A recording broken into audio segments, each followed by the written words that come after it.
Hello everyone. This here is week 2, chapter 2, going over planning and providing special education services.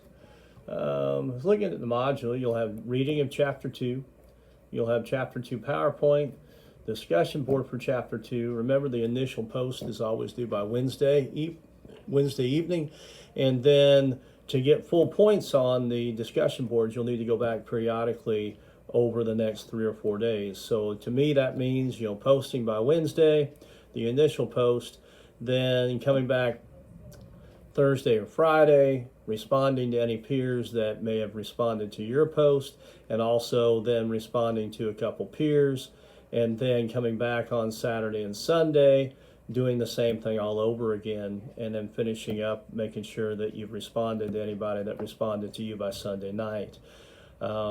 This is as part of an online class. This is where you get that discussion that you would have in class. So make sure that you kind of account for that time to be put in.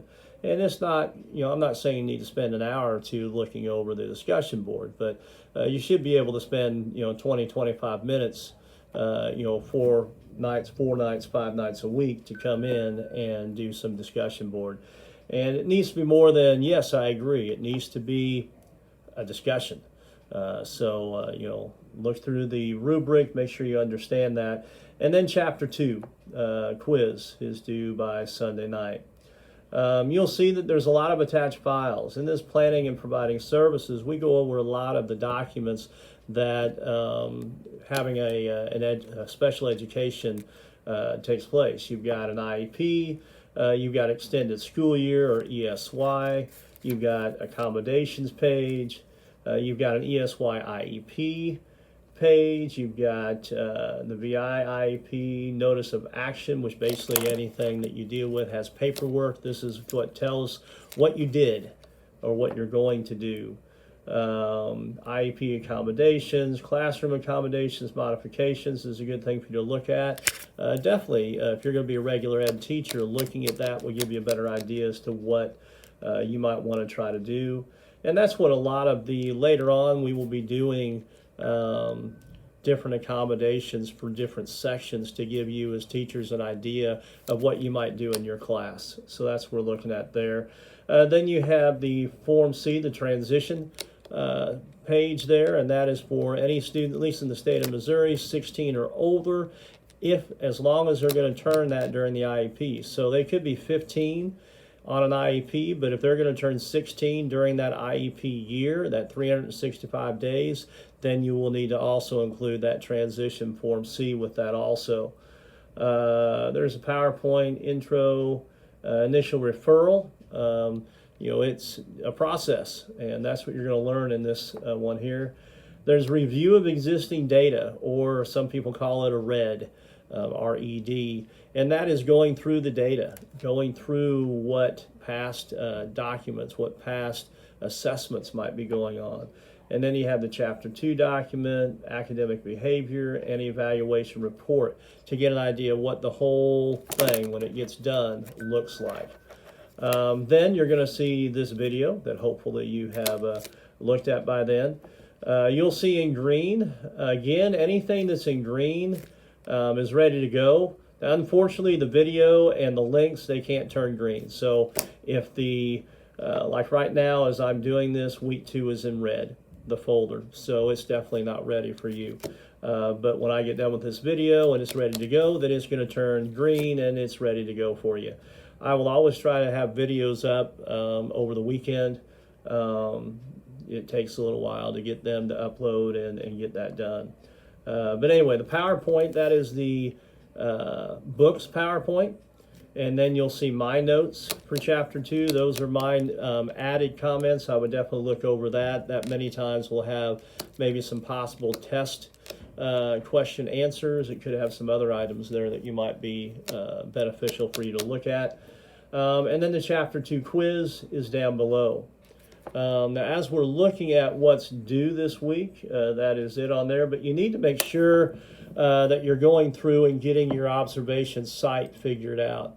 Right now, at this moment, Everybody is sitting. I've got a document that's put together, and I don't see too many people have turned things in yet. Make sure that you get your background check done. If you have not done that already, you're already behind. Normally, if you do it through UCM's site, it might take maybe 3 or 4 days, maybe a week. But if you do it through another site and not through UCM, it can take longer. And we do have a whole semester, but this does have a due date on it. So get that background check done. If you think there's going to be problems with that, get with me immediately. We don't need to be, having something pop up later. And then also, you want then to fill out that form to give an idea where you want to be observed. Right now, none of you have a spot. If you are wanting to be done around here, then we can definitely try to take care of that. You just need to fill out the form and make sure you get that done. If you're not wanting to be done around here, then you need to get with me immediately by email or phone to talk about what your options are. But always go through and fill out that form first. Who knows, we might be able to work out some things. So when you're looking at the course documents, and if you're unsure where we're at, I have all that in week 1. So you should have looked at that. It says important papers. You need the background check. So you'll go through that. You should be going to mocs.mo.gov. If you have problems with that, definitely let me know, but probably the best contact is going to be that mocs.gov to get an idea of what's going on there. Go through the steps.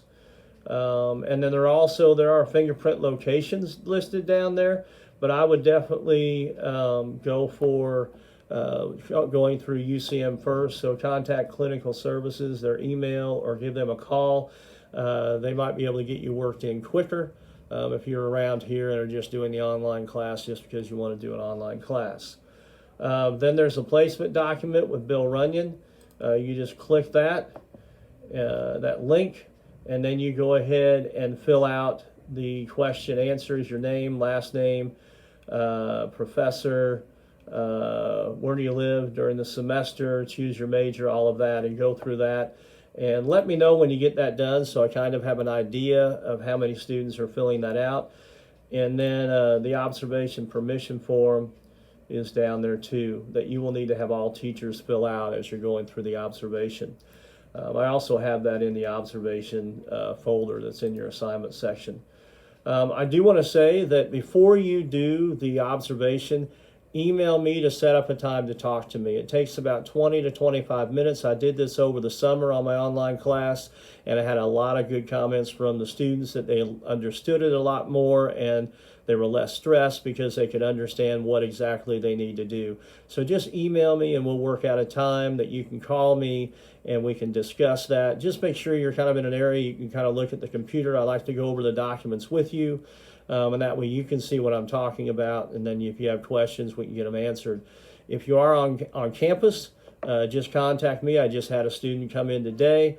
Contact me, and we'll set up a time for a face-to-face.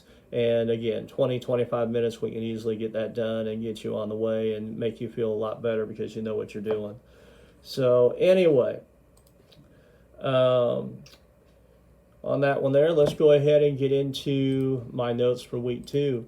A lot of times I'll have a review up here, and so you can look over the review. There are a couple questions that in the past have been concerns, so I will make sure that you have the page numbers for that. So you can go ahead and look and try to find some of those to make sure that you can kind of get an idea of where they're at and what they're going to do. For Chapter 2, you're going to identify and describe the function of each step of the special education process, define the disproportionate representation, and identify groups that are over and underpopulated in special education, and also explain why that's problematic. And then you compare and contrast 3 teaming models, and you'll be able to list the required components of an IEP. You'll also explain how least restrictive environment, or LRE as it's termed, is not necessarily the regular education classroom, and identification of several arguments for and against full inclusion, and name the most crucial variable in the effectiveness of special education. One thing I want you to watch is the red. If a slide has red on it, you can almost guarantee it's going to be on a quiz. So make sure and kind of take warning of that and watch that. But the process of special education starts with a pre-referral. It's conducted by a building-based early intervention assistance team. You have also some schools that use response to intervention, more of a formal systematic referral process. But typically, you will have a parent that will come to an open house or a teacher conference, and all of a sudden the first thing that's out of their mouth is, I really think my student's having some struggles, and I really wonder if maybe he needs some extra help, like special needs. That right there is when that pre-referral starts. So that right there, if you're a regular ed teacher, is when you need to go right to a special education teacher, coordinator, principal, whoever it might be that covers the special education in your building, and let them know immediately.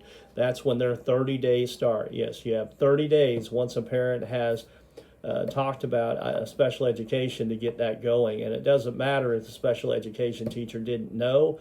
It starts once it starts. I know parent-teacher conferences are kind of a love-hate with me when I worked there, because I just knew there was going to be somebody that was going to talk about it to a teacher, and I wouldn't find out for 2 weeks.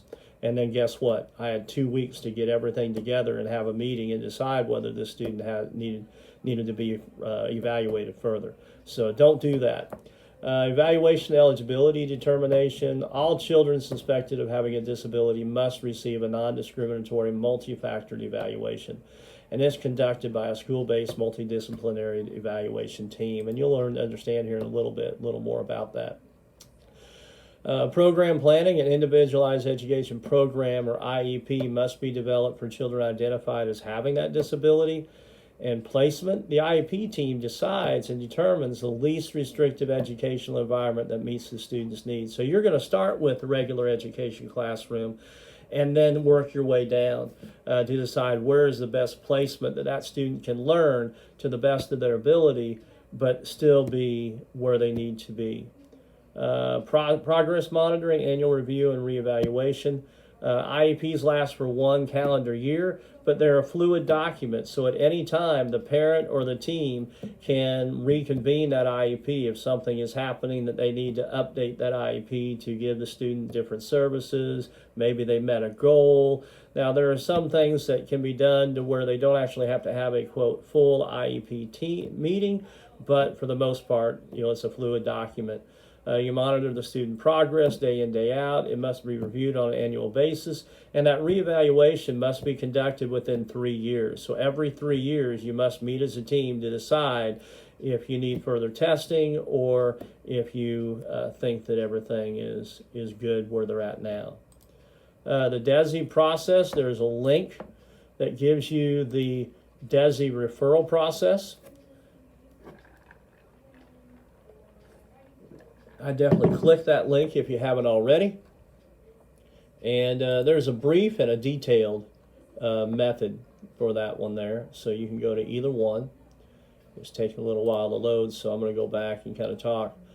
There's initial evaluation process, an agency referral. There's an initial evaluation process, parent referral. Now the difference being, if a teacher came to a special ed teacher and said, I've got a concern with one of my students, I'm wondering if they might be special education, that doesn't actually start at 30 days yet, because it's within district. They're still working with the child. They're going to get the special ed teacher's ideas and kind of have the special ed teacher may even come in the classroom, observe, kind of look at what's happening, but that it's not going to start then until they actually contact the parent at that point. So a lot of times, if you're in district, if you're working and you're a teacher there, that's the best way to do it, because that student may not be a special education student, and that special ed teacher may be able to spot some things that could help you and assist you in working with that student. Whereas the initial evaluation process, parent referral, is like I said earlier, a parent just comes and talks to anybody in district, janitor, cook, anybody within district, and talks about that. They need to let the process coordinator know, or special ed. And then there's the reevaluation process that talks about it too. The initial evaluation process, that brief one, it shows you right there. Regular education activities, the student is all regular education. No specific timelines are included. Once that referral date comes up, the agency either determines there's a reason to suspect or the parent suspects. You need to give that parent procedural safeguards within 5 days of that referral, and you need to get started on that referral date. Within 30 days, you must conduct a review of existing data, which means that that teacher or that process coordinator is going to go back, get all the records pertaining to that student. You will have some paperwork that have everything documented that that student may need to understand, or that the team may need to understand. And then they meet and decide whether to have an IEP meeting. If to do that. Then when you meet, provide notice of action, obtain consent. Meeting to determine eligibility must be held within 60 calendar days of that parent consent. So right now, review existing data. If the parent and team don't see a need to go further, then it's done. Notice of action, no suspected disability, fill out the notice of action, put it in their file, and you're done with that part. But if the team met and decided there's a possibility, then you have 60 days, 60 calendar days to get that done. And I say calendar days because no, it's not school days. It's calendar days. So whether you have school or not, I've had many snow days in Missouri where I was really fretting because my 60 days were within that Christmas break, and guess what? You're going to have to meet before school gets out, which means your 60 days may have just turned to 45 days to get this done. And there is where you gather all the data that the team feels that you need to do, and then you'll meet again before that 60 days is up to show the data to the teachers and the parents and decide whether there's eligibility. If there's no eligibility found, then again, a notice of action at that point, no special ed determination needed, and fill out the notice of action. You're done with that. If the team decided after looking at that evaluation that there is a reason to have an IEP because of special education needs, then you sign off on that the eligibility. You sign off a notification of action, an evaluation report, and then you have 30 days to get a new IEP done based on that evaluation data, and then you bring the parent in before that is done and get that completed. So that gives you an idea of the process. There's also a larger one that you can look at too. Disproportionate representation. There are single groups that receive higher education at a higher rate than others, or lower rate than others, depending on what they're looking at. There's also the risk ratio, the relative likelihood of a member of a given group to receive special ed compared to others. Talks about Native Americans, Native Hawaiian, or Pacific Islanders, African Americans, and Asian. That gives some percentages there, the risk ratio. Are children wrongly placed in special education results in denied appropriate education? Possibility. The book talks about those. Are children overlooked because of their membership in specific ethnic groups?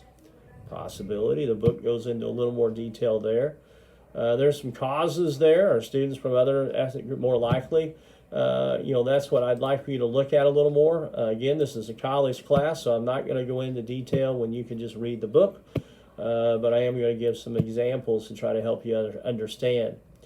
Combating cultural and racial bias. There are biases on the assessments, inaccurate assessment, lack of cultural responsiveness, collaborative teaming, collaboration. Teachers are better able to diagnose and solve problems in the classroom when they work together. Coordination, ongoing communication between services. And then consultation, where team members provide information and expertise to one another. You need to know the difference of those three. And also teaming, transdisciplinary teams, you'll see that on a quiz. And then there's multidisciplinary and interdisciplinary that are there. You all have probably heard about co-teaching, but I definitely want you to look at the different types of co-teaching and understand those before you take the test. Look at those questions. These are ones that I normally have in class, but I'd like for you to look them over because I do want you to get some ideas. It would be beneficial to you to look for the answers of this and get an idea of those. The IEP is a heart of the IDEA and the make or break component of FAPE, which is free, appropriate public education. IDEA requires that an IEP be developed and implemented for every student with disabilities ages 3 to 21. Yeah, that's ages 3, that's not third grade, that's age 3 to 21. And individualized family service plans, sorry, I've got a meeting coming up, so it keeps telling me. Individualized family service plans are developed for infants and toddlers from birth to 3. So in all actuality, students working with IDEA is birth to 21. There's just different different plans, and we'll talk about that later on. The IEP team, it must include the following members. It should include the parents. When appropriate, the child with a disability, at least when they're 16. And many times schools are starting to get the younger students involved too because they realize it's a benefit to them and the team. General education teachers, special education teachers, LEA rep, they're the ones that can make the financial decisions. In some cases, it's a principal. In some cases, they have a person like a process coordinator that takes that person's lead. An individual who can interpret evaluation results. Some schools have a person that does all of their IQ testing and academic testing, so that person would be there. Or it might be the principal or the process coordinator could also be dual roles in that. And then others at the discretion of the parent or school. So make sure that you look at that. You will need to know that. The IEP components, I have about 3 slides on it. The present level of academic performance and achievement, a statement of measurable annual goals, how the progress is going to be assessed, and then a statement of the education and related services that student's going to get. Also an explanation of the extent to which student will not participate with non-disabled children in general ed, a statement of individual assessment accommodations, and then projected data beginning of frequency, location, duration of services. And then beginning at age 16, you've got that transition plan that we talked about earlier. There's special factors. Look through those 2 slides there. Function and formats. The IEP functions to provide teachers and families with opportunity to be realistic about the child's goals and creative in how to meet these goals. Accountability for teacher and school, and it can vary widely amongst different schools. I know as we got IEPs in, number one, if a student came in with an IEP, you had to start them on an IEP. There was nothing like that. You had to go off of their IEP and mimic it as they were coming in, and then you had 30 days to redo or reconvene that IEP once you got to know the student. If it's an out-of-state, in the state of Missouri, you have to reevaluate, but you still keep them. You mimic that IEP they're on until they have the evaluation done. But you still have to follow the 30-day, 60-day, 30-day thing that we talked about earlier. It's not the same as curriculum. IEP gives you goals, but it's not the same as curriculum.